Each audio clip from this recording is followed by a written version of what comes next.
I'm feeling better. You're watching Real Health, and we've been discussing the impact of stress on our body and our mind. And I want to get some stress management techniques, but something that we didn't touch on is this mind-body connection, the emotional impact of stress. So, I mean, with eczema, I found, for example, that flare-ups occurred when I was particularly stressed out. And that's actually how I found out about correcting gut health, leaky gut, and how it would influence my skin health. So it's amazing how everything is connected, but your skin really is one of the first ways for you to tell whether you're stressed or not. Yeah, absolutely. I view the gut like a donut. So the outside, donut with a hole in it. Okay. Right? So the outside of the donut's the skin. The inside of the hole is your gut. In other words, the gut is connected to the outside. Yes. It's only inside once it's been absorbed through the gut. So stress, we've already said, leads to an imbalance in gut health, and bacteria and leaky gut and things. And that basically interfaces straight onto the skin. So skin for me is a good indication of gut imbalance and stress potentials. One of the things that I read about when I was, sort of embarking on this journey was that your skin is a barrier. So it's dealing with boundary issues. It's dealing with communication, effective communication. And then when I found, because my gut was in disrepair, that sort of affected my thyroid and my adrenal glands and everything else. And yes, everything is connected, but Yashanta and I often share how similar we are in that regard, in that although we communicate a lot, and your thyroid health is struggling, that is connected to communication. So when you think about stress, you actually have to sit back and say, okay, fine, take my personality into consideration. What am I struggling with? What am I struggling to communicate with other people? And for me, what helped was journaling and meditation. And you said that's worked wonders for you as well. Definitely. And I always like bringing it back to that awareness part, is that actually just knowing your body and looking at yourself and what you can deal with, what you can't deal with, and just being honest. If you're not coping with something, admit it to yourself at least. You don't need to admit it to anyone else. Admit it to yourself first. And that starts the whole cascade of, okay, what can I do now? That's all you need, actually, is to start admitting it to yourself. Exactly. And that's where it comes from. That mind-body connection is ignoring what's going on up here, and your body still knows what's going on. You consciously don't recognize what's going on, but your body will show you signs. So exactly like the skin, the gut dysbiosis, all your symptoms of like anything that manifests in the body can be linked to an emotion that you're blocking and that you're not dealing with effectively. And there's definitely value in it, and journaling and meditation is paramount in trying to heal your own body and your own natural processes of how your body works.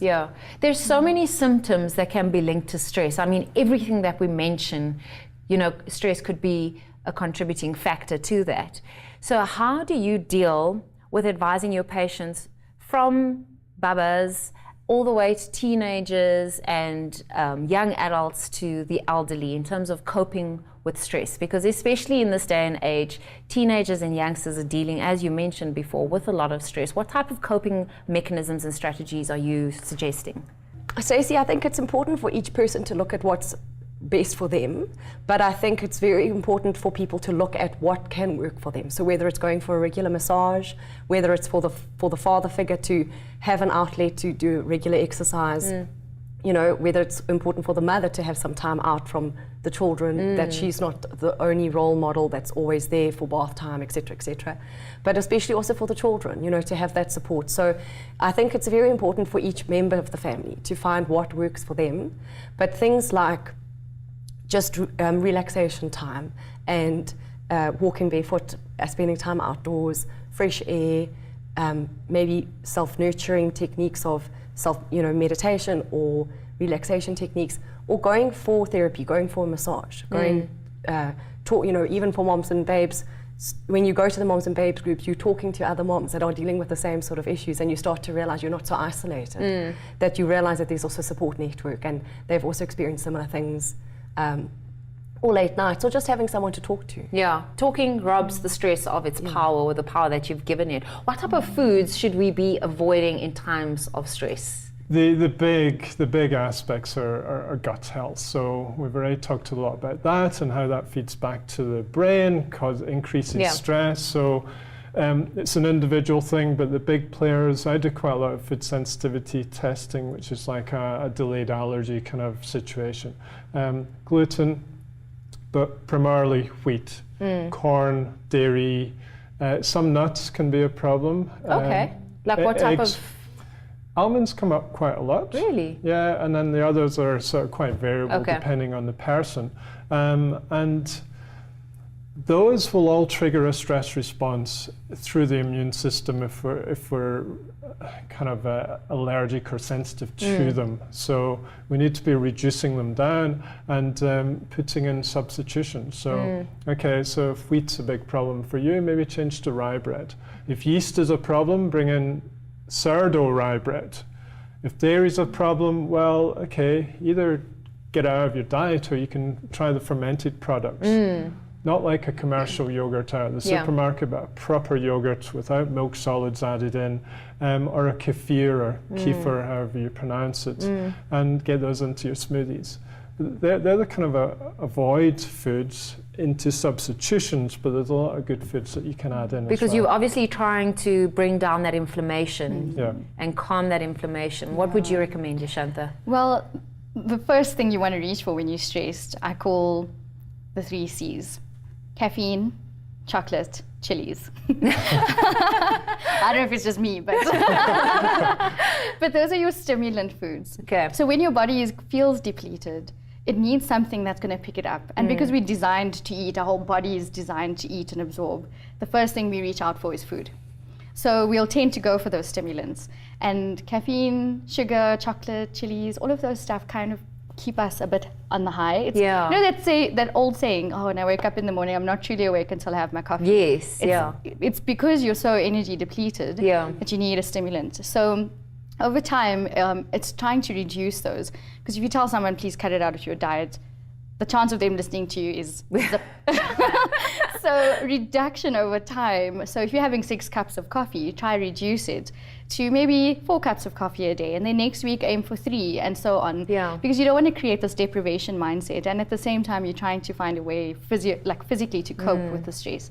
So those for me are the big triggers or big foods that I would try and advise my patients not to have. One thing is certain, if we're not able to stay in the present moment when we experience stress, we're less likely to be able to implement management strategies because we're so carried away by our own thought processes. While mindfulness is about being in the here and now and not focusing on what might be. If you practice mindfulness, and that is not a difficult thing to do, you pause the stress system, you slow the stress system down, and you manage your stress. And when we manage our stress, then we become automatically into a better health situation, because we know that about 80% of all health issues are stress related. So if we can manage our stress in a better way, we become healthier of body and mind. Being mindful has a lot to do with visualization, and that's what I teach my clients.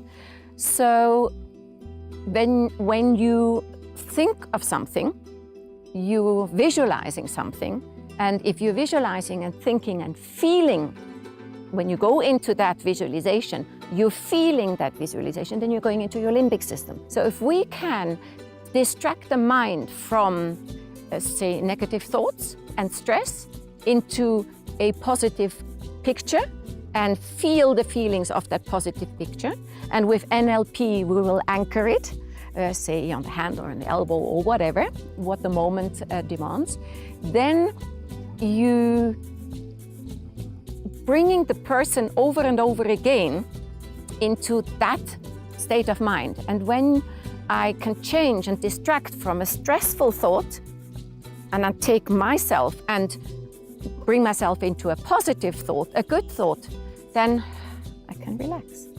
Notice my body language change. It's because I've just flicked that switch. And what happens in the brain, there's a change of chemicals. So with just one thought, and connected with a picture, triggered with an anchor, you change the chemistry of stress chemistry to beneficial brain chemistry. So it's very, very important to have mindfulness tools to resort to when we start feeling stressed. most of my clients come with stress-related issues, and with many of my clients, I do mindfulness training, and I teach them a very simple, easy tool to become mindful. And people say, oh, I don't have time for meditation and whatnot. Meditation takes minimum half an hour. Mindfulness exercise is learned in 10 minutes, and then you practice it for a few seconds over maybe 20 times a day, and you do that at every change of activity, for instance. And it's just that visualization, and that takes, if I have time, I can do it 20 seconds. If I'm in a hurry, I can do it for 2 seconds.